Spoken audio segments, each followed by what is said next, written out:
ഇന്ത്യയും സൗദി അറേബ്യയും പരസ്പര വിശ്വാസത്തിൽ ഉറച്ചുനിൽക്കുന്ന ശക്തമായ പ്രതിരോധ പങ്കാളിത്തം പങ്കിടുന്നുവെന്ന് സൗദിയിലെ ഇന്ത്യൻ അംബാസിഡർ. ഈ മാസം റിയാദിൽ നടക്കാനിരിക്കുന്ന വേൾഡ് ഡിഫൻസ് ഷോയുടെ മുന്നോടിയായി ഒരു സൗദി മാധ്യമത്തിന് നൽകിയ അഭിമുഖത്തിലാണ് സൗദിയിലെ ഇന്ത്യൻ അംബാസിഡർ ഇക്കാര്യം അറിയിച്ചത്. ഫെബ്രുവരി 8 മുതൽ 12 വരെ റിയാദ് എക്സിബിഷൻ ആൻഡ് കൺവെൻഷൻ സെന്ററിലാണ് വേൾഡ് ഡിഫൻസ് ഷോ നടക്കുക. ഷോയിൽ ഇന്ത്യൻ സാന്നിധ്യമുണ്ടാകുമെന്ന് സൗദിയിലെ ഇന്ത്യൻ അംബാസിഡർ ഷോയിൽ ഇജാസ് ഖാൻ പറഞ്ഞു.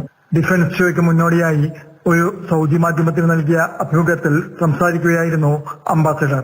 സൗദി അറേബ്യ ഇന്ത്യയുടെ ഏറ്റവും വിശ്വസനീയമായ, മൂല്യവത്തായതുമായ തന്ത്രപരമായ പങ്കാളികളിൽ ഒന്നാണ്. നൂറ്റാണ്ടുകൾക്ക് പഴക്കമുള്ള നാഗരിക, സാംസ്കാരിക, വാണിജ്യ ബന്ധങ്ങളുടെ സമ്പന്നമായ ഒരു ചരിത്രമാണ് ഇരു രാജ്യങ്ങൾക്കുമുള്ളത്.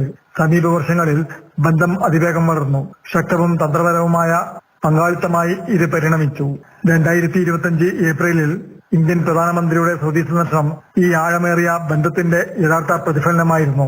ഇന്ത്യൻ പ്രധാനമന്ത്രിയും സൗദി കിരീടാവകാശിയും ജിദ്ദയിൽ വളരെ ഉൽപാദനക്ഷമമായ ഇടപെടലുകൾ നടത്തി.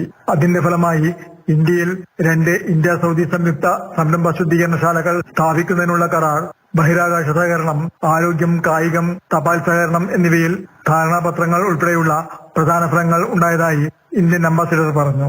നേരത്തെ നിരവധി ഇന്ത്യൻ കമ്പനികൾ വേൾഡ് ഡിഫൻസ് ഷോയിൽ പങ്കെടുത്തിരുന്നുവെങ്കിലും ഇതാദ്യമായാണ് ഇന്ത്യ പവലിയൻ സ്ഥാപിക്കുന്നത്. Jafar Ali Palakkode, Mathrubhumi news, Saudi Arabia.